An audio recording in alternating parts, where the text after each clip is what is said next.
Two tornadoes for the price of one on the plains near Akron, as the metro area gets ready for the potential of the biggest hail of the season. It's coming after dark tonight. Denver gets ready to hire the security company behind Florida's migrant relocation stunts. The firm is promising it won't do that here. A homeowner, angry over speeding, essentially annexes the street in front of his house. I don't understand how he got the right to do that. Does that mean I can put grass out here past my yard? And tonight, our work together to feed our neighbors who struggle with hunger is going to get matched dollar for dollar. Not every day you can walk away from a newscast making that kind of impact, but this is next. All of the ingredients are in the air tonight for parts of the Denver metro area to see their most severe hail of the season. Next big thing we're watching for at this point is whether the saturated skies above Denver produce the same kind of storms that we saw out east near Akron. Two tornadoes touching down at once as a system stalled there south of town.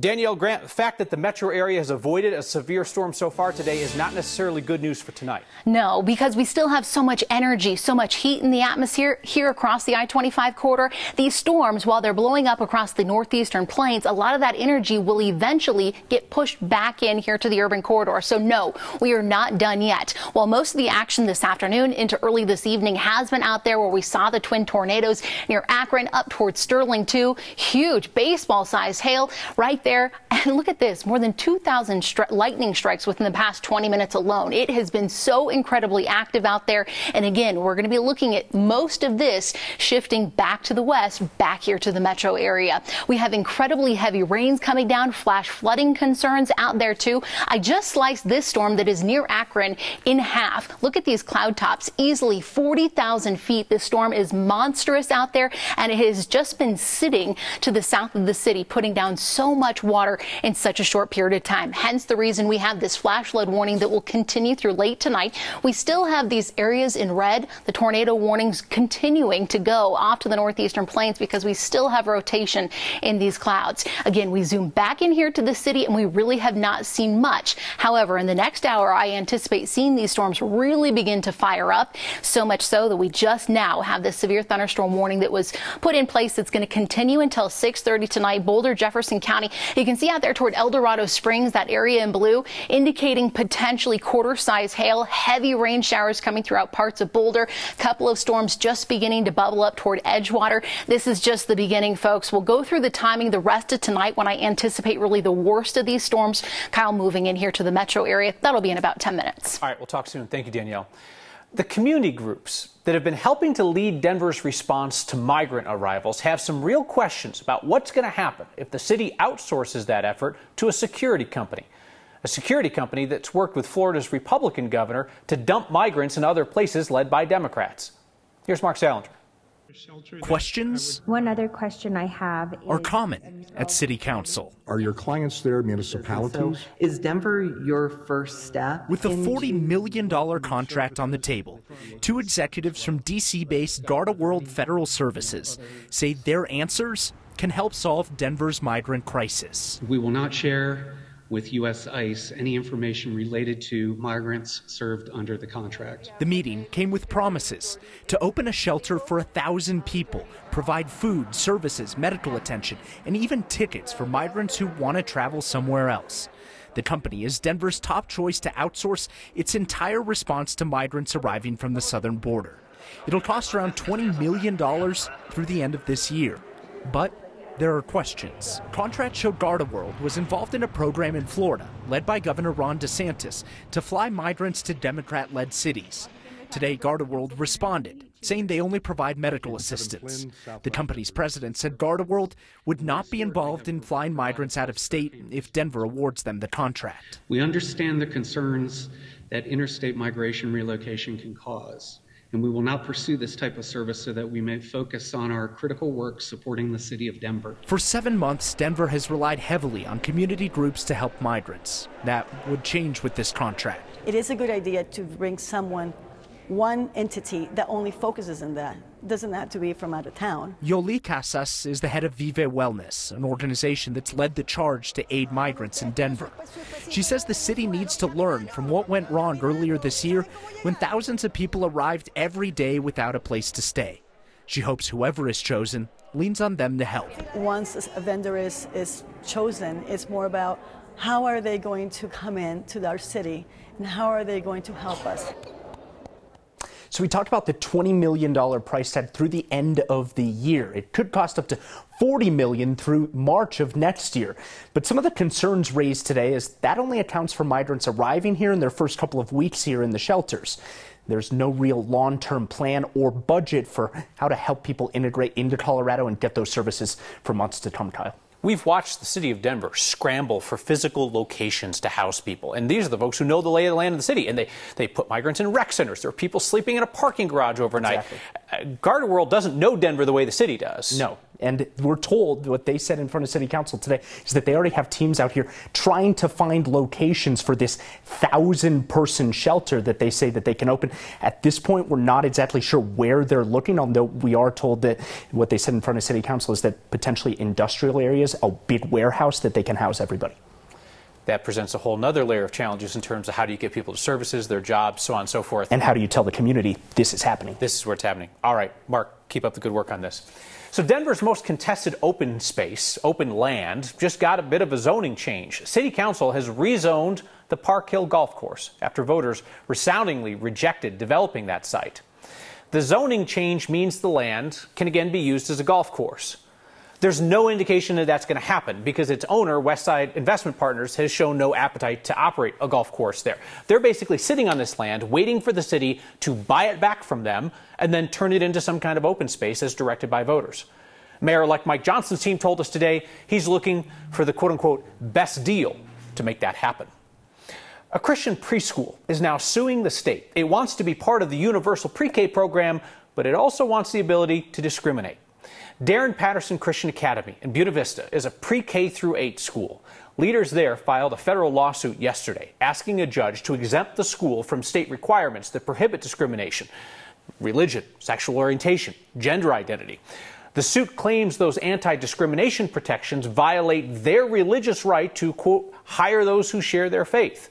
They also want to have gender-based dress codes and bathroom rules. The school acknowledges that it enrolled in that state-funded plan and then asked to be exempt from the discrimination provisions. So there's a grocery store in Inglewood. It's right on the Denver-Arapahoe County line, and it serves people from a wider geographic area than most grocery stores. People come, they pick out their groceries, and then they leave without paying. That's the point. This week's Word of Thanks microgiving campaign supports The Market at IFCS. It's a nonprofit free grocery store for people with low incomes. Integrated Family Community Services has been serving the community for more than 50 years, and The Market is just their latest way to meet people's needs with respect and dignity. The Market at IFCS is a place where people can shop for fresh food and meal ingredients, not just fast food or convenience items that often aren't that healthy.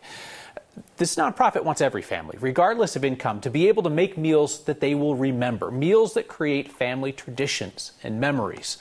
In collaboration with our 9 Cares Colorado Shares Food Drive, we are specifically supporting The Market at IFCS, where they just opened up shopping from once a month for families. Now they can come twice a month. The nonprofit also says that a very generous, very anonymous donor is going to match what we raise here, dollar for dollar, up to $50,000.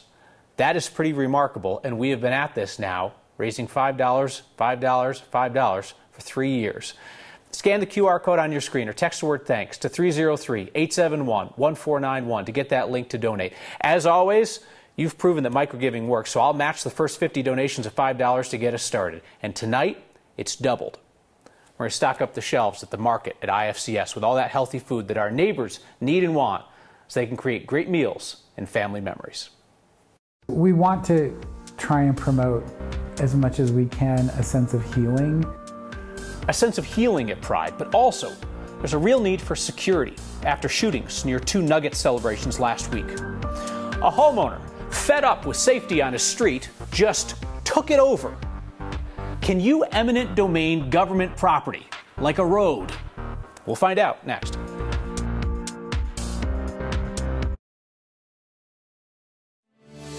Danielle Grant, for only the second time this year, I covered up everything that I could in the gardens before I came in today. It seemed like there's enough of a chance. Oh, totally. And what it's a chance of is bad enough. Mm-hmm. And you probably walked out this morning, you're like, are we in the tropics? Where are we? So humid. So humid, so muggy. You can even see it in some of our cameras out there. Just so much moisture, plus a little bit of blue skies, that allowing the heat to roll into, creating that instability and the perfect atmosphere for these explosive thunderstorms. So I want to go through the future cast with you. Here about 7 o'clock, some of these thunderstorms rumbling across parts of Denver. We get to 10 p.m. Strongest cells mainly to the east and to the south of the city.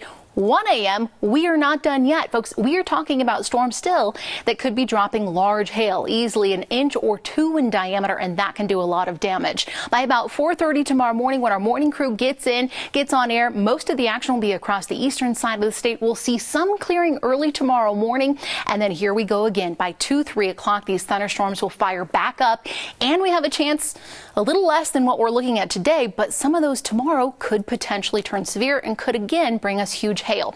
I zoomed in here to the metro area. You can see 11 o'clock tonight, strong cells near the Denver area. By about 2 a.m., the strongest cells shift off to the east. There's that brief break in the morning, and then by 3 p.m., we could be doing it all over again, you guys. Tomorrow, we're under a slight risk up and down the I-25 corridor for seeing large hail, damaging winds 70+ miles per hour. Again, the action starts at about 2-3 o'clock tomorrow. Temperature is a whole lot cooler in the 70s for us, and then a quick check on the weekend, back to the 80s, back to the sunshine. It should be a little quieter with 90s on deck next week. Thank you, Danielle. No fighting in the lifeboat. It's solid advice for when things have gone really wrong and you're just trying to survive. But the Colorado Republican Party is doing little except fighting in the lifeboat at this point, as their new chairman uses the party apparatus to target mainly other Republicans. State GOP is now calling out some of its own leaders by name for signing on to this bipartisan letter in support of a transgender state representative in Montana. The letter asked for Montana State Rep Zoe Zephyr to be allowed back in the chamber after the Montana House of Representatives censured her. This letter, signed by some Coloradans, called it one more attempt to erase trans people and silence them.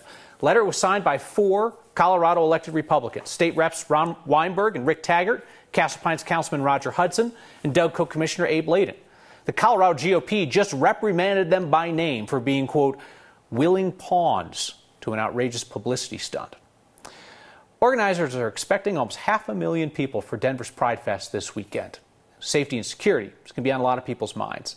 We've seen growing hatred against the LGBTQ community. Pair that with anxiety about big gatherings in Denver after the 2 shootings following Nugget celebrations last week. So Pride organizers are working with 3 different private security companies in addition to Denver police. They say it's about making sure that people feel safe and are safe.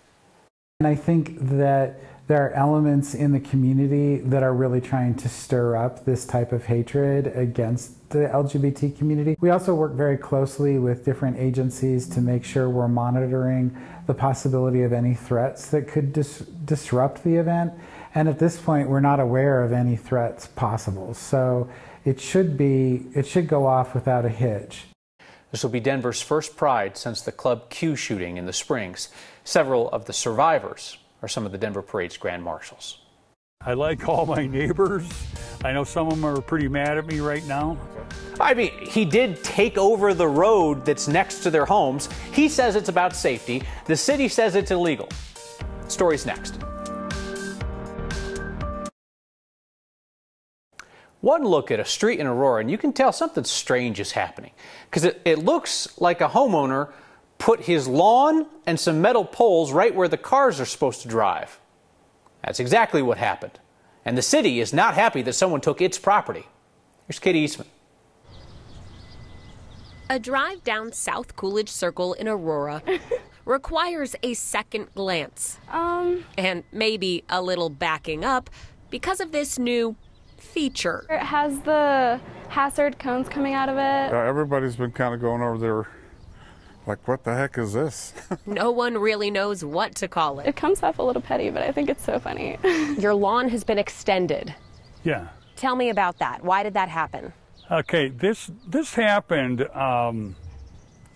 for safety purposes. Matt West might call it a traffic calming measure to stop speeding cars like this one he captured rolling through the stop sign before the barrier was here. That's really the whole crux of the matter. This isn't put in so somebody can get a bigger lawn. That person getting the bigger lawn also happens to be the board president of Metro District 3, Matt. I've been president for about a year and a half now. He says it wasn't just him, the whole board wanted this. He even recused himself from the vote. Board approved it, but it didn't go through the normal city process. It didn't. This was, yeah, we went out and just did this. The city isn't too happy about that. They're suing the Metro District for blocking public, emergency, and utility access. The city doesn't own this driveway. But by that logic, couldn't everybody do this? Oh, no doubt. And I agree with you. You know, it doesn't make any sense, except in this particular case here, there are no homes here that access this right here, this piece. As one neighbor plans his own addition. I think I'll put a little blockade right here and make myself another exterior garage, a detached garage. Another is grateful. People will use the street as a normal street network instead of what it is in reality, which is just the back of our houses. It's not done in malice or to hurt anybody's feelings. The people who put it up call it safety. The city calls it an interference.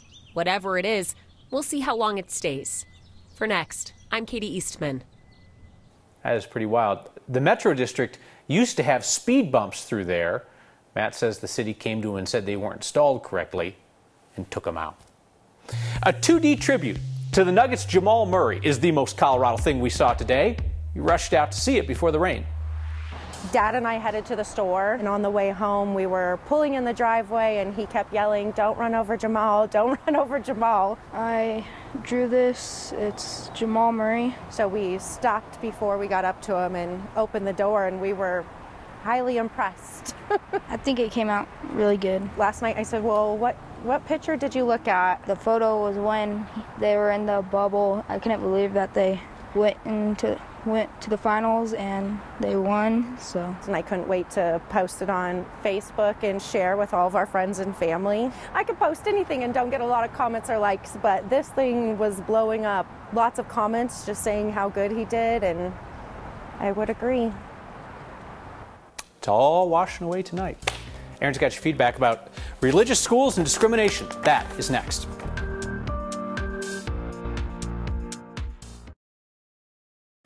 The market at IFCS on the Denver-Inglewood line allows people from across the metro area to shop for groceries like any other store, but then doesn't charge them a dime. That nonprofit food pantry is trying to expand its work from allowing families to visit there once a month to now twice a month. Our Word of Thanks microgiving donations to support their work tonight are going to be matched by an anonymous donor, dollar for dollar, up to $50,000. Scan the QR code on your screen or text the word THANKS to 303-871-1491 to join me in donating to stock the shelves at the market. They want families to be able to gather around the table for meals that are made with more than just convenience foods or whatever the cheapest basics want to be. They want families to be able to create healthy meals that they're going to love, that'll create memories. Your feedback tonight. John writes in about that Christian school up in Chaffee County that's suing the state so they can participate in universal pre-K and discriminate based on its faith. John says, whatever happened to separation of church and state? I don't want my tax dollars going to religious schools. Well, John, the Supreme Court has ruled that religious schools are able to discriminate based on tenets of their faith. We're about to find out through this case whether a school can participate in Colorado's universal pre-K program, get those benefits and that funding if they're not willing to abide by anti-discrimination laws. Stay safe if we get the big hail tonight. See you next time.